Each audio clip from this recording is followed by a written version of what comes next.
Acho uma coisa tão interessante sobre a palavra de Deus que a palavra de Deus ela se renova a cada dia, né?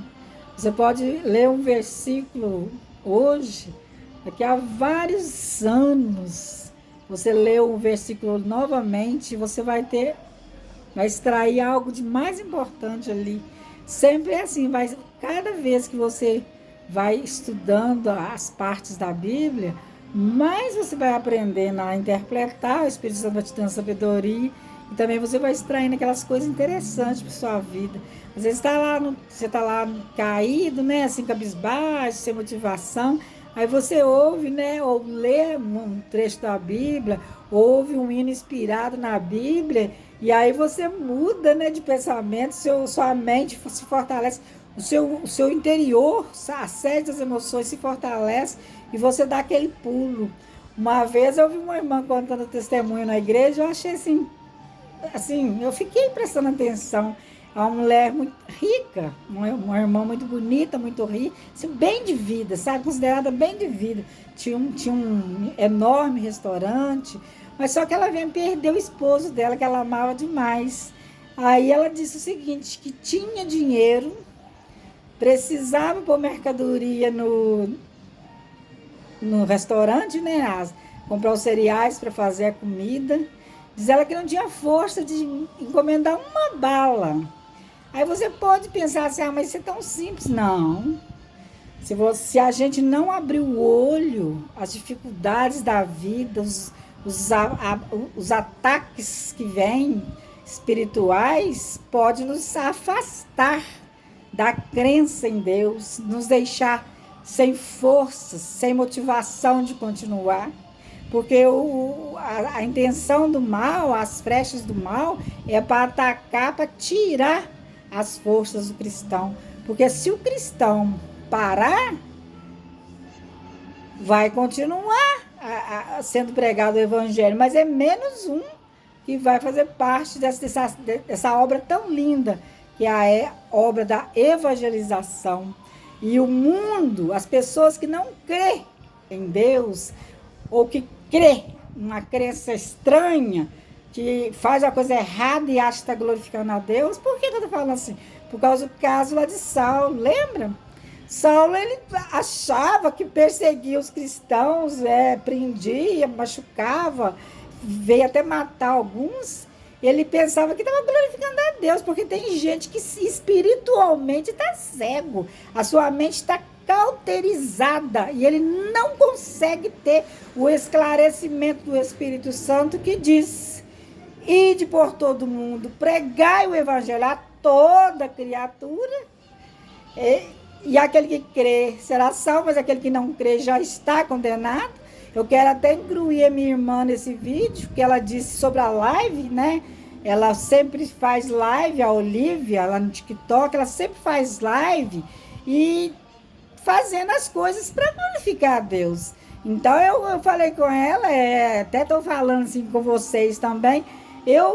Apesar de eu fazer vídeos, né, em várias plataformas, por incrível que pareça, eu não sei fazer live.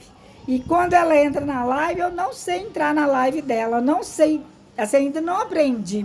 Assim como não aprendi também a sacar o dinheiro no caixa eletrônico. Se eu levar alguém para receber, por exemplo, eu tenho que ficar na fila esperando alguém que tenha a capacidade para sacar o dinheiro. Por que eu estou falando isso?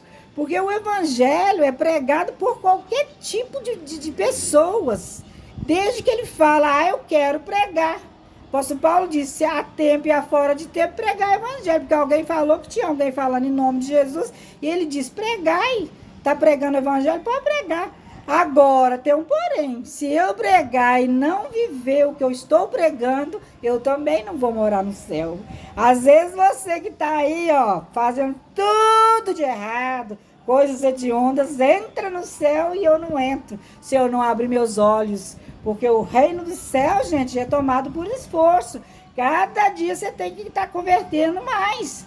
Porque vem seta no pensamento, vem seta no olho, vem seta de todos os lados. Então nós devemos estar preparados para encontrar com o noivo. Aí voltando lá ao Saulo, né? Saulo achava que matando, perseguindo os cristãos verdadeiros, né, que ele era cidadão romano, ele achava que estava defendendo a Deus, é cego espiritualmente, que eu chamo.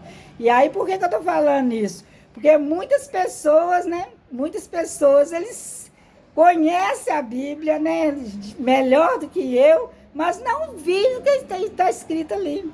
E aí, então, voltando lá no Saulo de novo, aí Saulo, né, permitiu que fosse morto o servo de Deus chamado Estevão. E ele ficou ali, então, vendo Estevão sendo apedrejado, porque na mente deles, na concepção deles, eles achavam que matando Estevão, apagaria o cristianismo na terra, mas o sangue de um cristão derramado no chão é como sementes que planta numa boa terra. Morre um cristão, nasce vários. Por quê? Porque quando o cristão está sendo perseguido, é ameaçado de morte, injuriado, e ele não dá o braço a torcer, ele não vacila, ele continua defendendo a Deus, muitas outras pessoas, através disso, vêm a crer em Jesus Cristo. Então, o que aconteceu foi isso.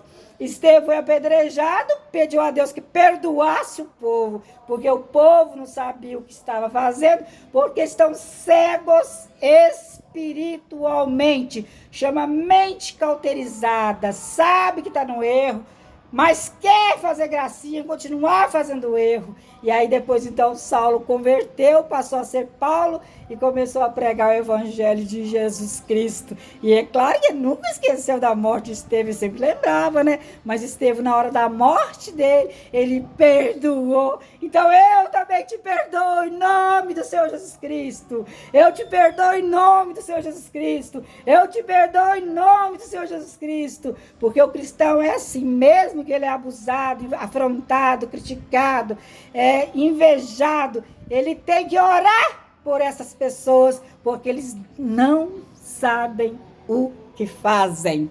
Eu agradeço a todos que têm estado comigo, um grande abraço, beijão no seu coração e dizendo sempre, Jesus te ama, me ama, ama todos nós.